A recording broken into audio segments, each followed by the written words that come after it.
Ada hal yang sangat penting yang ingin saya sampaikan pengalaman kemanusiaan, bahwa si laki-laki ini muncul kesombongannya. Percayalah, seorang istri ketika suaminya sombong itu banyak sakit hati kok.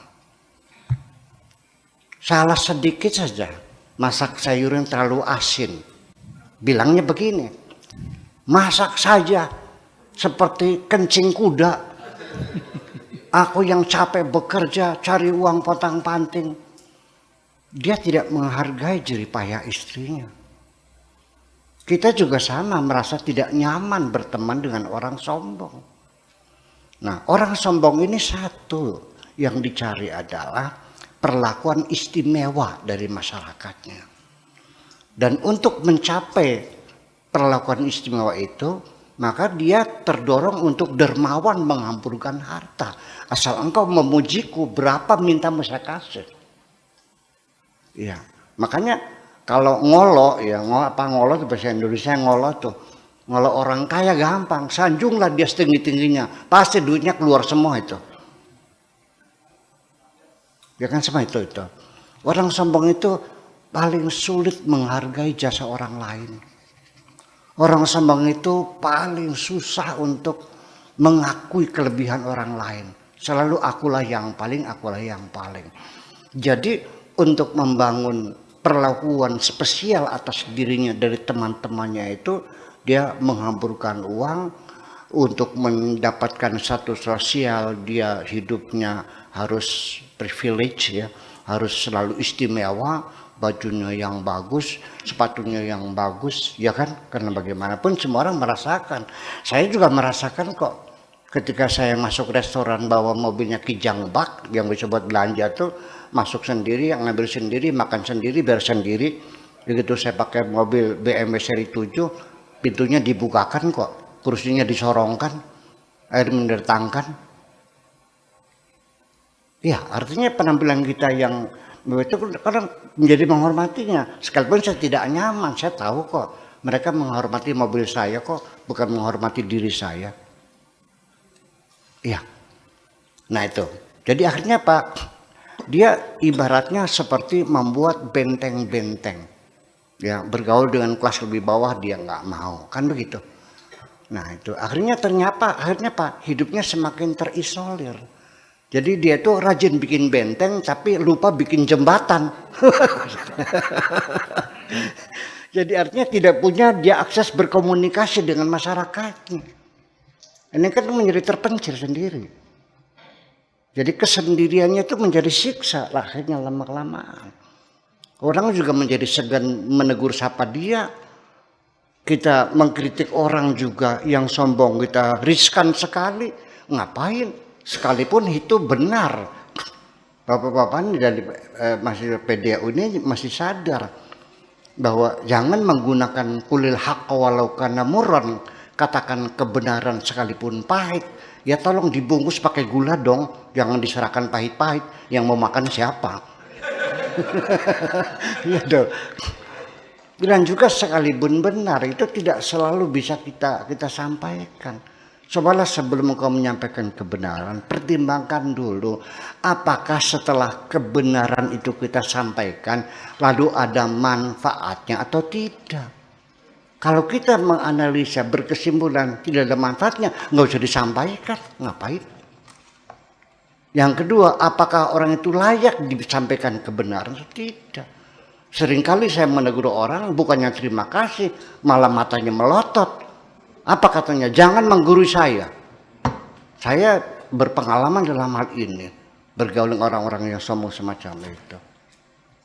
Ada lagi mengatakan, berapa tahun kamu pesantrennya? Karena menegur orang salah baca Quran, akhirnya dia marah. Berapa lama kamu pesantrennya? Dia nggak tahu saya pesantrennya di luar negeri 20 tahun. Ya kan, semacam itu. Jadi ini banyak hal bahwa akhirnya orang yang sombong itu tidak akan nyaman hidupnya. Orang menjadi tidak suka. Makanya dalam hadis Nabi itu, orang yang hatinya menyimpan sombong, jangan menghayal bisa masuk surga. Ya, la yadkhula ahadukumul jannata man kana fi qalbihi mithlu habbatin minal kibriya. Tidak akan bisa masuk surga orang yang hatinya menyimpan kesombongan sekalipun sebesar atom. Saya mau nanya nih ibu-ibu, bapak-bapak sekalian, pengen masuk surga enggak? Pengen. Di dalam hatimu ada kesombongan enggak? Kira-kira bisa masuk enggak ya? Ibu-ibu dan bapak-bapak sekalian, pernah masuk surga belum? Tapi sudah sombong. Boro-boro yang sudah di dalam surga yang disebut iblis dalam kitab suci kami, ya kan Al-Quran, itu diusir dari surga karena kesombongannya. Tidak mau mengakui kehebatan Adam. Yang sudah ada dalam surga karena sombong dikeluarkan, apalagi bapak-bapak ibu-ibu yang masih di luar lalu ingin masuk surga, di hatinya ada kesombongan, mana mungkin. Ya, begini kita menganalisa ya psikologi kesombongan. Kan Nabi Adam kan dididik lagi oleh Tuhan menjadi pintar, makanya saya menduga Adam itu mungkin bukan manusia pertama, tapi manusia yang punya tingkat intelektualitas tertinggi. Ya, karena sampai sekarang kajian antropologi, kajian arkeologi belum ada secara saintifik membuktikan bahwa kita asalnya dari satu bapak, satu orang tua. Ini dan kajian ilmiah ini maksudnya. Tapi yang dipastikan adalah orang yang paling pintar pertama kali di dunia adalah Nabi Adam. Dan sudah teruji. Malaikat nggak bisa menjawab. Adam yang bisa menjawab. Malaikat hatinya baik. Ya sudah. Mereka bersujud artinya menghormati Adam. Iblis tetap tidak mengakui kelebihannya karena kesombongannya. Di dalam Al-Quran itu dikatakan aba wastakbara wa kana minal kafirin. Iblis menolak, tidak mau menghormati Adam. Sebabnya tidak menghormati karena kesombongannya. Oleh karena sombong itulah maka Adam disebut orang kafir. Jadi orang kafir itu bukan orang yang tidak percaya Tuhan, orang yang sombong. Siapapun sombong itu apa?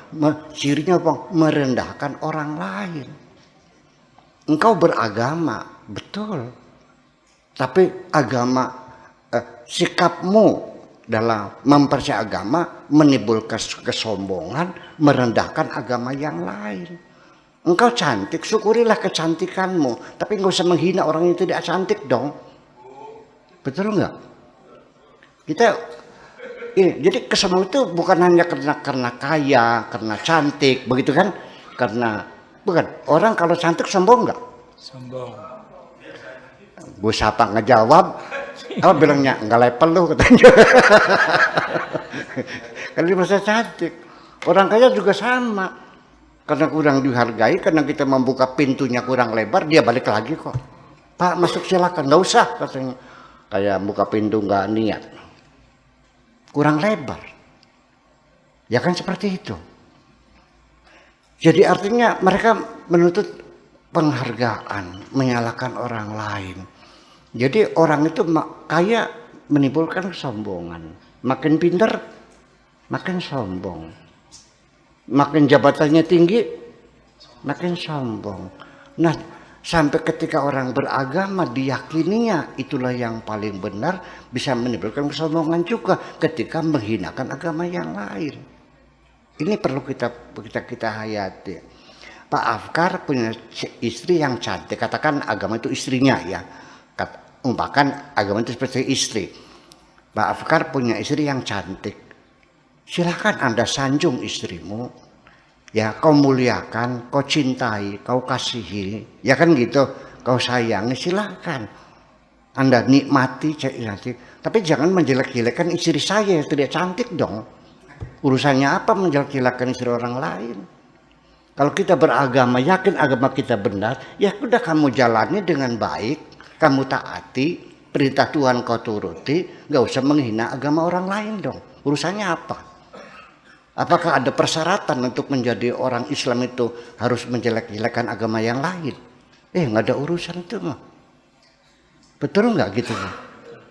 Kan nanti akan tercipta satu perdamaian dan hidup kita nyaman di negeri ini. Tanpa ada saling mengkafirkan, saling membid'ahkan dan sebagainya. Yuk kita saling menghormati. Itu saja. Nah, penyakitnya itu kesombongan. Orang sombong beragama ya sombong juga. Orang sombong pangkatnya naik, makin jadi sombongnya, betul gak? Orang sombong jiwanya kemudian dikasih cantik juga, yang pakai sombong lagi. Sampai akhirnya karena sombongnya nggak kawin-kawin. Dilamar guru SD ditolak, guru SMP ditolak, sampai dosen ditolak, profesional ditolak juga Pak. Berapa sih gajinya kan gitu, karena cantiknya dalam pikirannya suami saya harus konglomerat dong gitu. Akhirnya nggak kawin-kawin sama-sama itu.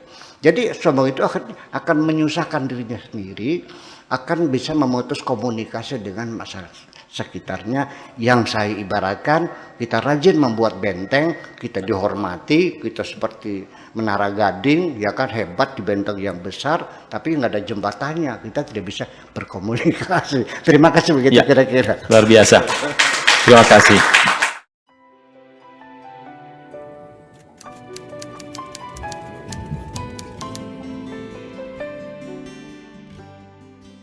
Aku hanya ingin berbagi kebahagiaan